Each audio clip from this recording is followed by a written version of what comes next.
Casi las 5:30. Antes de empezar con el territorio negro de hoy, la semana pasada hablamos de esa violación múltiple en Málaga, que no había sido violación.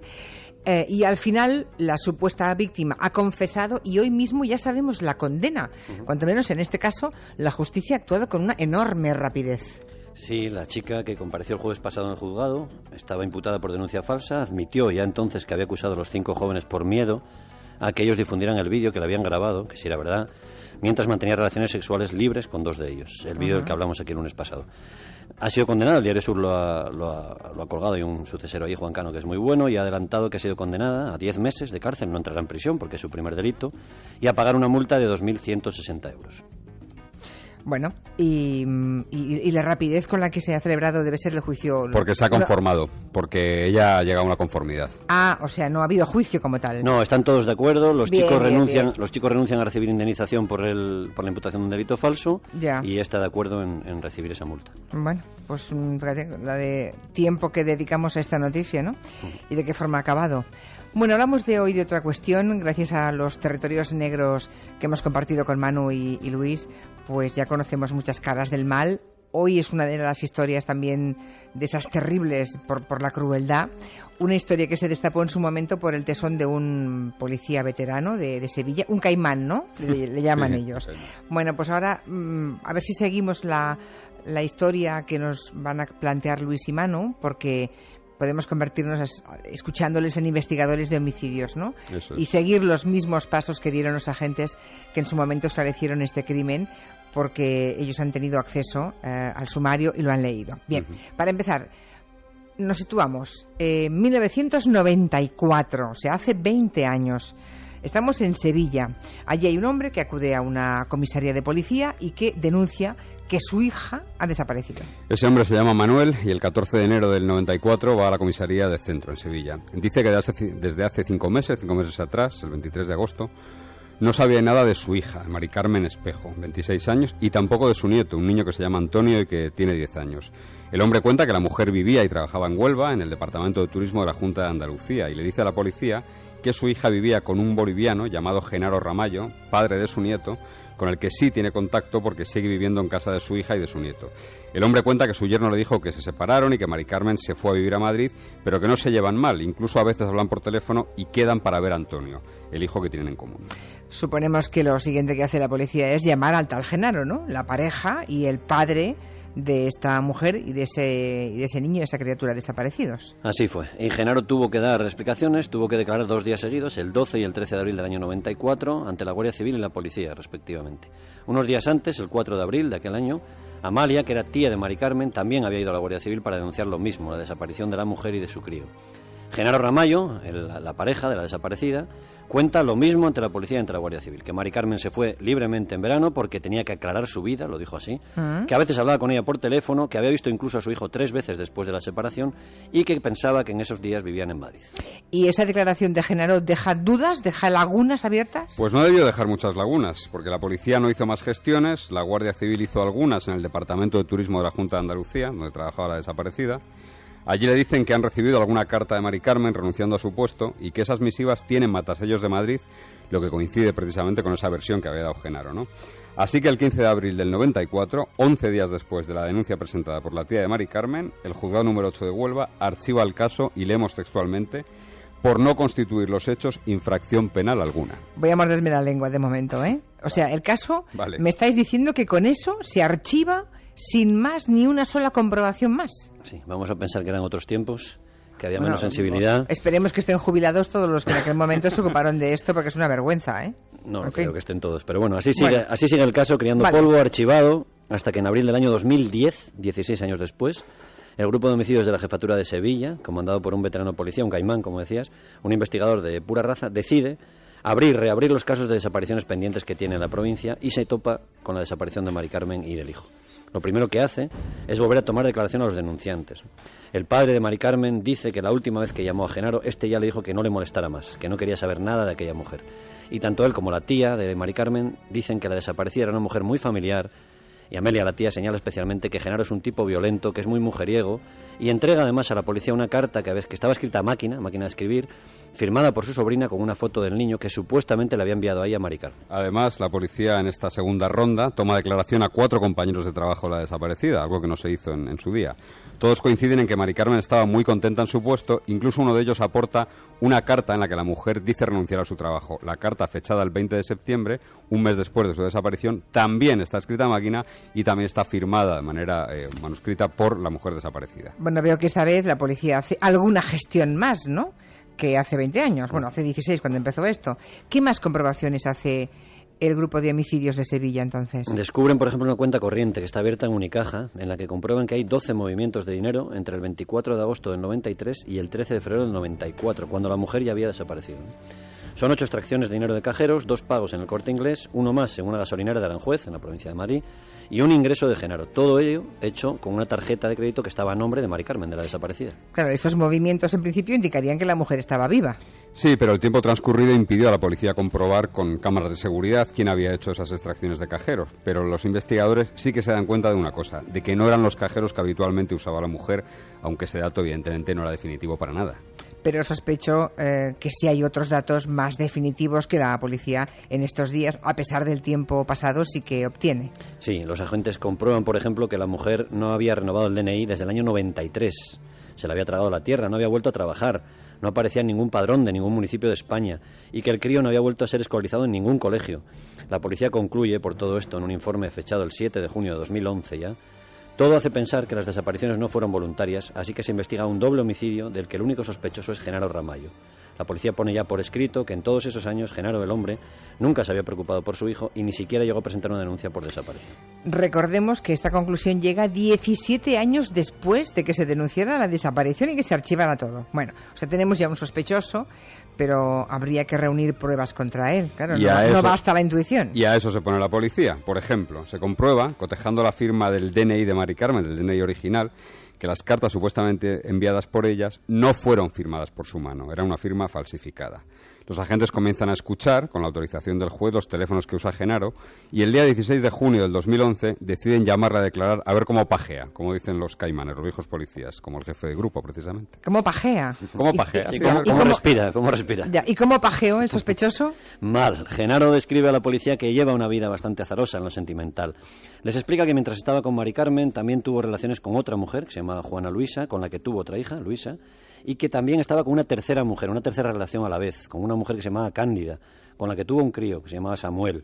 En cuanto a la desaparición de su pareja, dice que ella se marchó a Madrid, que él vio a su hijo 2 veces en Madrid y una más en Córdoba, y les cuenta a los policías que él ahora está viviendo con una chica, saliendo con una chica de Canarias, y que ella ha hecho gestiones en una página web de desapariciones para saber si hay algo nuevo de Mari Carmen y de Antonio del Crío. Es decir, mantiene en esencia su historia, la que contó unos años atrás, aunque hay un detalle que llama muy poderosamente la atención del jefe de homicidios. Uno de esos detalles que solo captan, pues eso, los caimanes, los investigadores más avezados. Ve que Genaro se fija en el membrete de los papeles con los que están trabajando. En ese membrete pone Grupo de Homicidios, Jefatura de Andalucía Occidental, pero pone Grupo de Homicidios.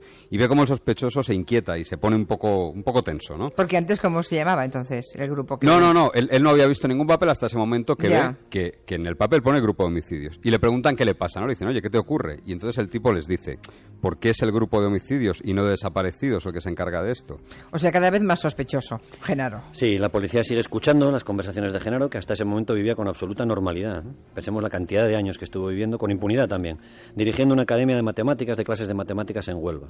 Los policías se dan cuenta de que desde el día que declara por segunda vez, sus conversaciones ya se reducen a lo mínimo, casi no habla por teléfono.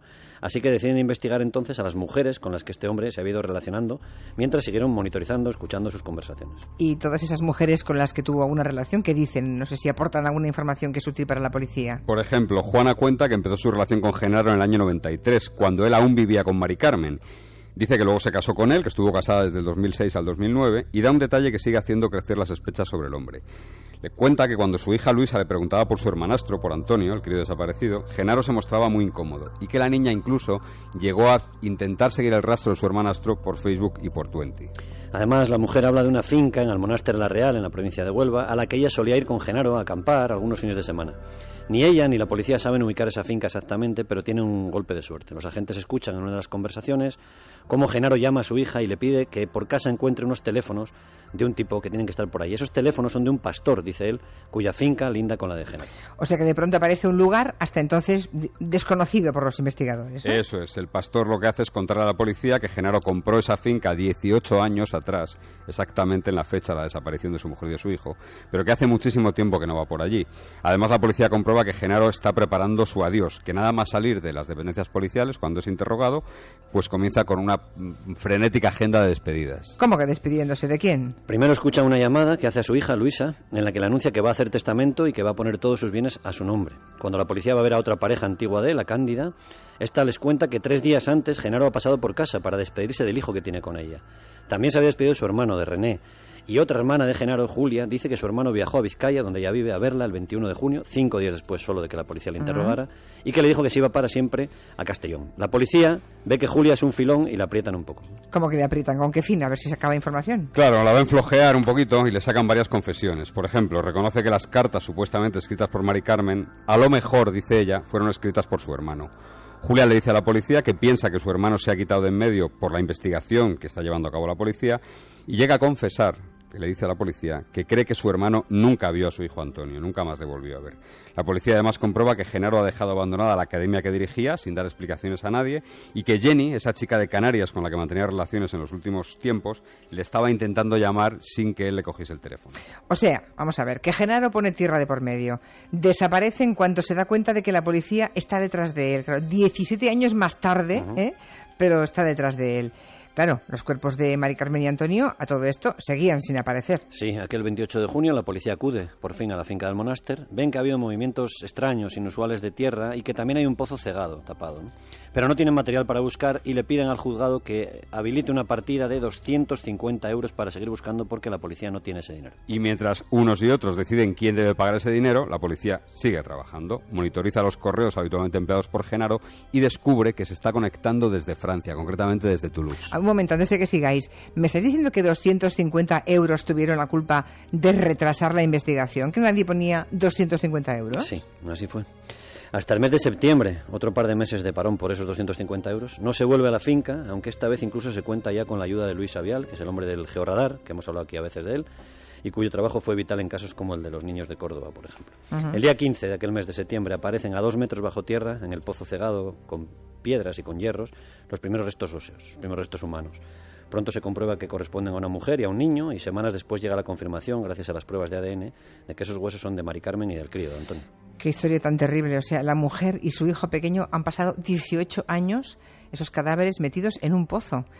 Y supongo que en esa escena del crimen encontrarán algo más, alguna pista más. Esa escena dijo mucho, muchísimo. Junto a los restos óseos hay muchos blisters de tranquilizantes como Valium, como diazepam, ampollas de fenobarbital, que es un anestésico, jeringuillas, y además hay restos de una tienda de campaña de sacos de dormir, lo que hizo pensar a la policía que la mujer y el niño llegaron hasta allí pensando que iban de acampada, que les engañó. Pobres. Y que casi con seguridad los sedó antes de morir. Pero hay un detalle todavía mucho más inquietante. Ay, me da cosa preguntar y todo, ¿eh? ¿Qué pasó? En el pozo hay un látigo de cuero y varios grilletes. Y además los cráneos de la mujer y el crío están guardados aparte en sacos o bolsas separados del cuerpo. Es decir, que el hombre decapitó los cuerpos. La policía apunta en un informe que el crimen pudo enmarcarse en un ritual andino, consistente en una ofrenda a Pachamama, la tierra madre, algo que se hace en el mes de agosto, que fue la fecha de los dos asesinatos. Sí, pero no sabemos qué hizo con ese látigo, con esos grilletes y con cómo... Bueno, ritual o no, lo cierto es que es tremendo ese crimen que estáis contando y sobre todo la normalidad con la que ese delincuente vivió normalidad y tranquilidad durante 2 décadas. Pues mira, tanta era la normalidad... Teniendo hijos con todo el mundo, además. Sí, pues tanta era la normalidad con la que vivía el asesino que la policía encontró una foto, fechada en el año 1996, en la que se le ve junto a su hija Luisa, a la que dijo antes de huir que quizás se tendría que cambiar el apellido. Se le ve a él y a la niña leyendo sobre el pozo en el que 3 años antes había tirado a su otro hijo y a la madre de este.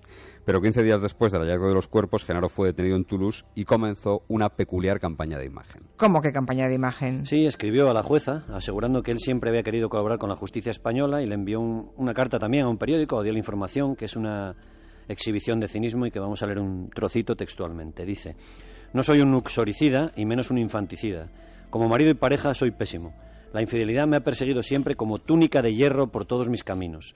En la época de los luctuosos hechos yo compartía mi vida entre 2 casas y 2 mujeres y aún no sé por qué extraña matemática sacaba tiempo para ocasionales deslices. Amaba la vida, prosigue, y me la quería beber a grandes tragos. La que por entonces era mi mujer y mi hijo hacían camping en una propiedad que yo adquirí cerca de Almonaster. Fue allí donde encontré sus cuerpos sin vida, aquel fatídico día que la desgracia llamó a mi puerta. Pues sí, realmente una auténtica exhibición de cinismo. Me queda una duda, ¿cuál fue el móvil del crimen de este desgraciado? La policía hizo un informe demoledor en el que concluía que simplemente Mari Carmen y su hijo le molestaban a Genaro para seguir con su ajetreada vida amorosa con otras parejas y con otras familias, ¿no? Y en el juicio se verá si Genaro dice algo, porque hasta el momento no ha querido declarar nada. La acusación particular que lleva el abogado Luis Romero pide para él 40 años de cárcel, que es lo mismo que le pide el fiscal. Oye, antes de que os vayáis, aunque ahora sigo con otro, no es poli, pero es el mejor... El community manager, aquí lo estoy viendo, sí señor. Que vaya entrando.